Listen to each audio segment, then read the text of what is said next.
हा पाऊस आला आला जखमेला करुणी ओला, त्याच्या पहिल्या त्या भेटीचा हा आठव जागा झाला. हा पाऊस आला आला, मी भनंग झालो देवा, कुठे साठवू त्याचा ठेवा. हा पाऊस आला आला. रवी आणि माझी भेट 1986-87ची पहिली भेट. मी 7वी-8वीला असेल आणि तो माझ्या अगोदर 1-2 वर्ष मागे. अतिशय सालस, सुसंस्कारित, कधीही मित्रांमध्ये असं काहीतरी छेडछाड न करणारा एकदम गरीब असा मुलगा. परंतु तो इंग्लिश मीडियमला होता RP विद्यालयात आणि आम्ही महाराष्ट्र विद्यालयामध्ये. जसे आम्ही सगळ्यांमध्ये मिसळणारे. आमची गल्ली म्हणजे एक नागचौकातल्या एक जोशीवाडा आहे समोर, नरसिंग टेकडी, आणि हा इकडे गादेकरांच्या दुकानाजवळ ते माडीवर असायचे. तर या मित्रांमध्ये कधीतरी आला ना ते छेडछाड करायचे. रवीला ते अजिबात चालत नव्हतं, पण त्याचा स्वभाव सगळ्यांची मनं जिंकून घ्यायचा. खरं तर आज त्याच्या या सेवा निवृत्तीनिमित्त मला असं सांगावं वाटतं की ही पहिली इनिंग संपली, पण कदाचित त्याच्या मनामध्ये आणि नियतीच्या काळामध्ये काहीतरी वेगळंच दडलेलं आहे, म्हणून त्याने स्वेच्छानिवृत्ती घेऊन टाकली. आता ही दुसरी इनिंग तो जोरदार खेळणार आहे. कारण पाडगावकर असं म्हणतात, आयुष्य हे विधात्याच्या वहीतलं पान असतं, रिकामं तर रिकामं लिहिलं तर छान असतं. पहिलं पान जन्म आणि शेवटचं पान मृत्यू असतं. आतली पानं आपणच भरायची असतात, कारण ते आपलंच कर्म असतं. हे कर्म रवीने आपल्या कष्टाच्या शाईने अत्यंत सुंदर असं रेखीव भरलं आणि आज आपल्या समोर एवढा त्याचा यशोगाथेचा ग्रंथ समोर आलेला आहे. या सगळ्यांचं श्रेय, सर्वजण बरंच काही बोलले आहे, पण या सगळ्यांचं श्रेय जातं ते आमच्या मावशी, सुशीला मावशी आणि काकांना.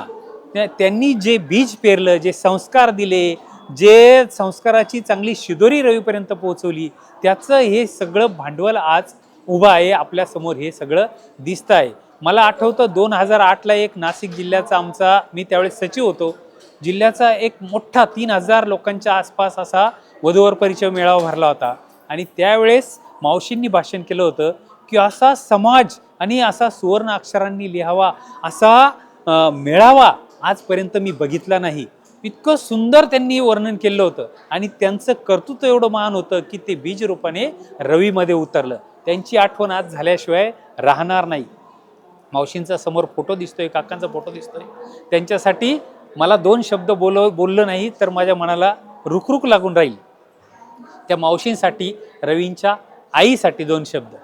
नाही पायात वाहना काटा चुनू चुनू लागे, नाही पायात वाहना काटा चुनू चुनू लागे, असे कितीक लागले त्याच्या जिनगीला कोसे, असे कितीक लागले त्यांच्या जिनगीला कोसे.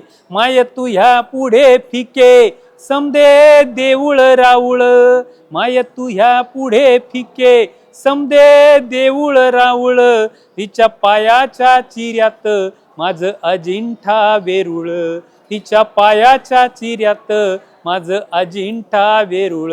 त्या मावशींना, त्या महामायेला मी प्रणाम करतो, कारण रवी सारखा एक सूर्य, तेजस्वी, तपस्वी, तत्पर असा मुलगा त्यांनी समाजाला दिला, देशाला दिला. खूप बोलावं असं वाटतं, खूप सांगण्यासारखं आहे रवीचं. लहानपणापासूनचं मित्र, भाऊ बघणं सगळं आहे, पण सगळ्यांचा सार थोडक्यात सांगतो. एक मिनिटाची गोष्ट सांगतो. एकदा ब्रह्मदेवाचा दरबार सगळा भरला होता. सगळे भक्तगण समोर होते आणि नारद, आपल्याला नारद सगळ्यांना माहिती आहे, नारद त्या सगळ्यांमधून पुढे येऊन एकमेकाकडे पाहत स्वतःची पुशारकी सांगत होता. कारण काय, तर तो प्रत्येकाला सांगायचा ब्रह्मदेवाजवळ एक यादी आहे, त्याच्यात बघा नाव. आणि तो जाऊन तिथे बघून आला तर खरोखर ब्रह्मदेव भक्त ज्यांचं नाव घेतो, जे माणसं ज्यांची नाव घेतात, श्रद्धाळू भक्तगण ज्यांची नाव घेतात, त्या ब्रह्मदेवाच्या नावाच्या यादीमध्ये नारदाचं पहिलं नाव येतं. नारायण नारायण, देवाचं नाव घेणारे. आणि मग नारायणाने बघून सगळ्यांमध्ये सांगत सुटला, बघा देवाच्या यादीत माझं पहिलं नाव आहे, बघा देवाच्या यादीत माझं पहिलं नाव आहे, मी किती मोठा आहे. देव भक्तगण परमेश्वराचं जे नाव घेतात, नामस्मरण करतात, त्या यादीमध्ये मी पहिला आहे, श्रेष्ठ आहे, हे सगळं सांगत सुटल्यानंतर एक छोटी डायरी तिथं होती आणि नारदाचं लक्ष त्या देवाच्या डायरीकडे गेलेलं होतं. तिथं त्यांनी एक बोट ठेवलेला होता, देवाने बोट ठेवलेला होता, एक आपल्या बोटाखाली ती डायरी झाकून ठेवली होती. नारायणाच्या डोक्यामध्ये ती चुटपुट लागूनच राहिली. अरे एवढी डायरी बघितली, आपण सगळ्यांना सांगतोय आपण देवाचं नाव घेतो, त्या यादीत माझा पहिला नंबर आहे, पण ती डायरी कसली आहे. त्याला राहवलं नाही आणि कुतूहलाने तो पुन्हा देवाकडे गेला आणि देवाला सांगितलं, प्लीज देवा तेवढी बघू का. तरी देव असे बोटाखाली दाबूनच धरायचे. पुन्हा पुन्हा नाराज असतो, पुन्हा पुन्हा देवाने ती डायरी देऊन टाकली. डायरी एकदम कोरी, फक्त पहिल्या पानावर एकच नाव होतं, ते म्हणजे काय की देव ज्याचं नाव घेतो ती डायरी, असं लिहिलेलं होतं. देव ज्याचं नाव घेतो ती डायरी. आणि पानं उचकले, कोरे दिसताय, एकच पान बघितलं, त्याच्यावर फक्त एक नाव होतं, ते म्हणजे हनुमान.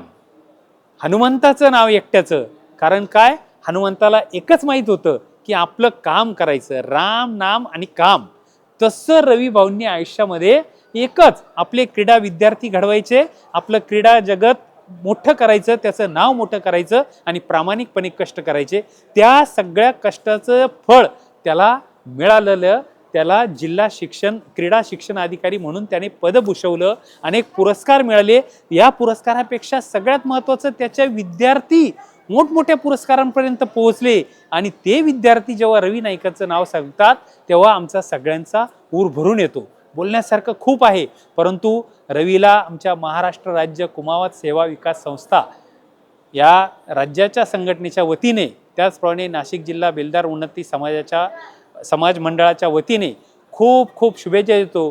पुढची इनिंग त्याची अतिशय चांगली हो अशी परमेश्वराकडे प्रार्थना करतो आणि माझ्या कुमावत परिवाराच्या वतीने, मोराडे परिवाराच्या वतीने मनपूर्वक शुभेच्छा देतो. धन्यवाद.